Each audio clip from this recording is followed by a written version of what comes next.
Laban ng tsuper, laban din ito ng mga commuter. So magkatali ang bituka namin.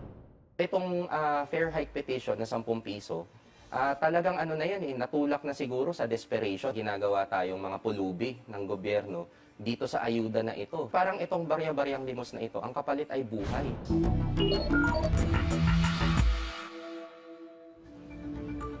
Pilipinas, gising na! Sa mga bibiyahe po ngayong araw, paalala, may malawakang tigil pasada mga grupong piston at manibela.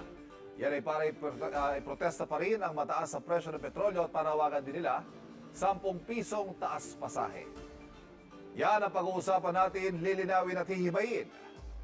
On record, sa unang hirit. At live po natin pakikinggan ang panig ng grupo ng mga tsuper na nagsasagawa ng malawakang tigil pasada ngayong araw. Susan, go ahead. Yes, iba, nagpapatuloy ang programa ng Grupo Piston at Manibela dito nga sa Belgoa, kaugnay ng kanilang tigil pasada ngayong araw na ito. At siyempre, ang kanilang panawagan pa rin ay ang pagkakaroon ng rollback dito sa presyo ng mga produktong petrolyo. At ngayon din naman, itong Grupo Piston naman ang humihiling ng taas pasahe na 10 piso. So ngayon po, patuloy ang programa at may mga taunong tayo ng mga pulisya dito para matiyak na magiging maayos at mapayapa ang sitwasyon sa kabila ng ginagawang programa itong Grupong Piston at Manibela. Nandito rin ang mga tauhan ng MMDA para tiyakin maayos ang daloy pa rin ng trapiko. Bagamat marami ho tayong mga stranded na pasahero na sa mga oras na ito. Para kunin ho natin ang panig ng Piston, makakasama ho natin ang National President ng Piston na si Ginoong Moding Miranda. Sa Kamoding, magandang umaga. Salamat po sa pagpapaunlak. Samantala, ako din araw po, 25 pesos na sinasabing rollback sa presyo ng diesel. Ito po ba ito sapat para hindi na kayo magkaroon ng tigil pasada? Ma'am Susan, kung titingnan natin ay bagamat nagkakaroon nga ng rollback, pero ito ay maliit lamang na ikomparado sa malaking itinaas ng presyo ng diesel mula noong March 12 na umabot tayo halos ng 170 at sa diesel at umabot tayo ng 120 sa presyo ng gasolina. Kaya tingin natin ay maliit itong mga nai-rollback na ito sapagkat mahigit pa rin 100 pesos per liter yung aabutin ng bawat litro. Magkano po yung katanggap-tanggap na presyo sa inyo para hindi na magkaroon ng mga tigil pasada? Ang panawagan natin, Ma'am Susan, ay ibalik sa presyo ng February ng bago nagkaroon ng US admission, yung halagang 55 pesos per liter sa diesel at 57 naman sa presyo ng gasolina. Ako dati po ang mga na hinihingi ninyo taas pasahe, piso, 2 piso, pero ngayon, sa huling petition nyo, 10 piso ang gusto nyo lang maging taas sa pasahe. Bakit po 10 piso hinihingi nyo? Una, ang naging batayan niyan ay mula noong October 2023 ay walang nagalaw, walang naganap na pagtaas ng ating papasahe, pero hindi naman nahinto yung tuloy-tuloy na pagtaas ng presyo ng petrolyo at halos 2,000 yung walang na dapat ito ay nagagamit natin sa pangangailangan ng pamilya ng ating mga driver.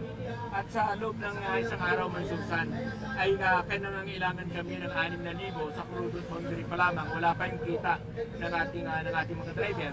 Ang isang nagiging sanhirin dito ay yung mataas na presyo ng mga pyesa ng mga ating mga public transport. Kaya isa ito doon sa naging basihan na bakit kailangan natin humingi na 10 pesos. Kakibat din yan ay yung panawagan din natin na kailangan na ipatupad ng gobyerno yung nakabubuhay na sahod. Sabi nga natin, yung 1,200 na minimum na sahod ng mga manggagawa, hindi lamang dito sa National Capital, kundi sa buong bansa. Pero ako din, di ba mahihirapan ho dyan yung mga pasahero? Sila yung magpapasa ng mga, di ba, ma-approve yung 10 pesos, sila naman ho yung kawawa. Kahit ang kakibat ng Susan, yung panawagan natin na kailangan na yung 1,200 pesos ay ipagkaloob ng ating ng gobyerno dahil sa ngayon ay bagamat 690 hindi mo kulang doon sa pangangailangan ng pamilya ng ating mga manggagawa kasi yung mataas na magkano na ang presyo ng bigas 60 pesos na lalo na ngayon tumaas yung mga pangunahing mga bilihin kaya mahalaga at makatarungan yung ating panawagan na 1,200 sa nakabubuhay na sahod ng ating mga manggagawa. So isang araw yun sa inyo, yung tigil pasada nyo? Ang pagkiris po natin ay ngayon, protestang bayan, huelga, at ito'y magkakaroon ng mga seri ng mga pagkilos hanggang sa pagdating sa pandaigdigang araw ng mga manggagawa, ngayong darating na Mayo. Kailan ka titigil sa tigil pasada? Kailan kayo titigil sa tigil sa mga kilos protesta? Pag-aanuhan namin, kung ano yung magiging. Pero yung mga iba't ibang anyo ng protest, magaganap po. So ano yung mga panawagan ninyo sa gobyerno para ho kahit pa paano ay maisip ng grupo nyo na okay na to, sapat na to, hindi na kami magkakaroon ng tigil pasada? Una, ang panawagan natin, Ma'am Susan, ay yung pagbasura dito sa Old Regulation Law, yung pagtanggal sa isa-isa at saka sa matsalangis, at yung kagyat na ibalik sa 55 pesos per liter ang turismo ng diesel. Maraming salamat sa inyo po, Dean Rolanda. Siya po ang Presidente, National President ng Grupong Piston na magsasagawa nga po ng tigil pasada ngayong araw na ito. At sila nga po yung nagkipon-kipon dito sa Pilcoa. Nagkataon naman na nakasama nila ang Grupong Manibela. Mula po rito sa Pilcoa, balik sa iyo, Ivan. Salamat, Susan. At ngayon naman po, alamin naman natin ang panig ng mga commuter tungkol sa petisyon na dagdag 10 piso sa minimum fare sa mga jeep. Makakausap natin ang convener ng Para Commuters Network, Nanoy Rafael. Nanoy, good morning. We are on record. Magandang umaga. Anong posisyon ninyo, Nanoy, sa sa petisyon ng transport group na Piston na dagdagan ng 10 pesos yung minimum fare? Naiintindihan namin bakit nila kailangan na magdagdag, no? Bakit nangihingi sila ng 10 piso. Grabe naman kasi talaga, no? 2 months na tayo dito sa crisis na ito. At parang wala pa rin talagang decisive action ng government para makontrol yung presyo ng langis, no? Yung panawagan natin para sa tanggalin yung VAT at excise tax. Hanggang ngayon di pa rin tinutugunan. Nag-emergency powers pero parang walang emergency, no?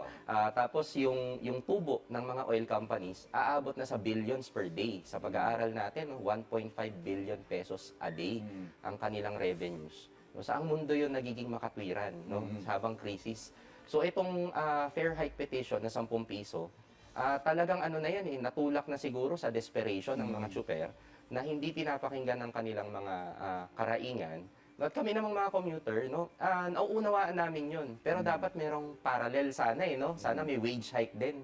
No, dahil napakataas na rin talaga ng inflation. Ayun nga yung susunod kong tanong, Nanoy. Paano kaya nito maapektuhan ng mga commuter? Hindi biro yung 10 piso, Oo, no? Kung assuming one way lang yung pasahe nila, 20 pesos yun sa maghapon.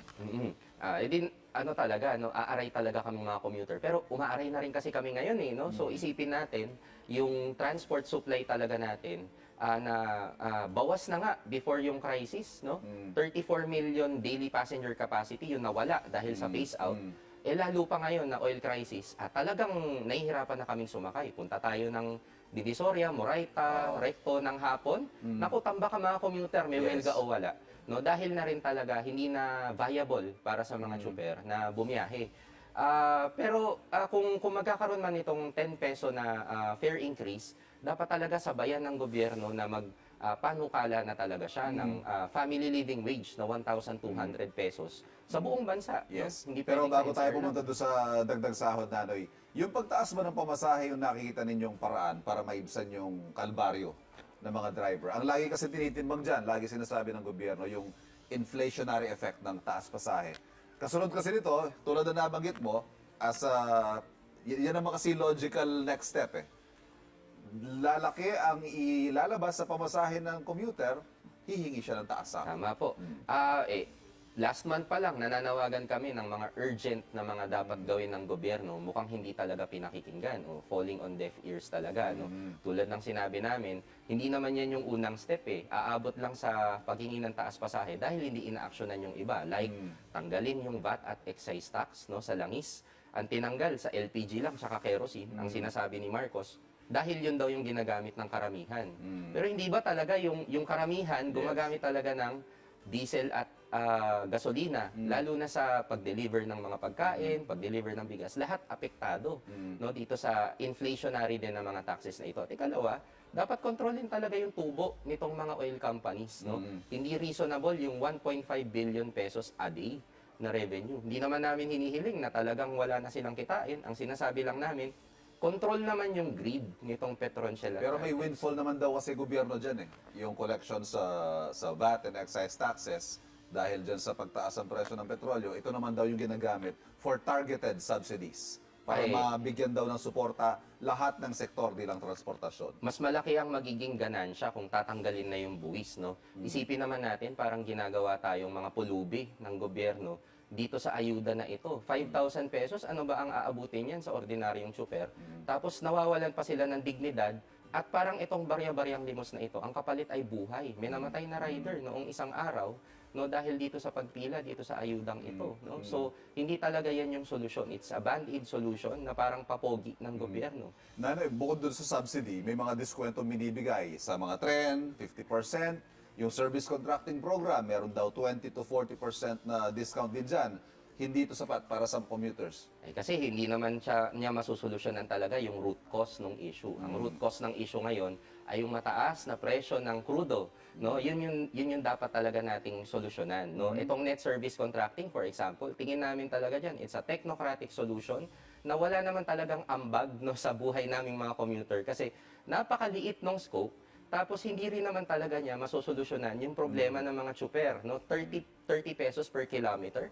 Sa 4 kilometers, 120 pesos lang kikitain ng tsuper. At 150 pesos a liter. Kulang pa yun, no? So talagang hindi niya masosolusyonan. May mensahe ba kayo sa mga commuters natin, Nanoy? Lalo't gaya niyan, mabigat pero naintindihan nyo kanyo yung hiling ng mga tsuper. Oh, no? So sabi nga natin, sa laban ng tsuper, laban din ito ng mga commuter. So magkatali ang bituka namin. Kung hindi mabubuhay ang mga tsuper, wala kaming masasakyan, kaming mga commuter. So unawain sana natin itong ating mga tsuper. At actually, samahan natin sila sa laban, magkadikit na laban para sa nakabubuhay na kita ng mga tsuper at nakabubuhay na sahod naman ng mga commuter. 1,200 pesos family living wage. Yun dapat ang itambol natin. Magmamayo uno na. Okay. Oo nga. Yan ang susunod na isisigaw niyan. Para naman sa mga transfer group natin at sa kinauukulan tungkol sa nakambang taas pasahe. Pasahe ninyo. Sasabihin namin sa sa ating mga tsuper, lagi ninyo kaming kasama dito sa laban, no? Ibig sabihin, no, ano man yung inyong mga kahilingan tungkol sa dagdag kita, lagi namin yang susuportahan, no? Nandito kami, magbibigay kami ng kusinang bayan, community pantry at iba pa. At sa mga welga ninyo, asahan ninyo, lagi kaming nandyan, no, para sumama sa inyong pakikibaka. Maraming salamat. Yan. Para. Nanay Rafael, ang convener po ng Para Commuters Network. Ang mga issue pinag-uusapan, lilinawin at hihimayin natin on record. So, ang hiling.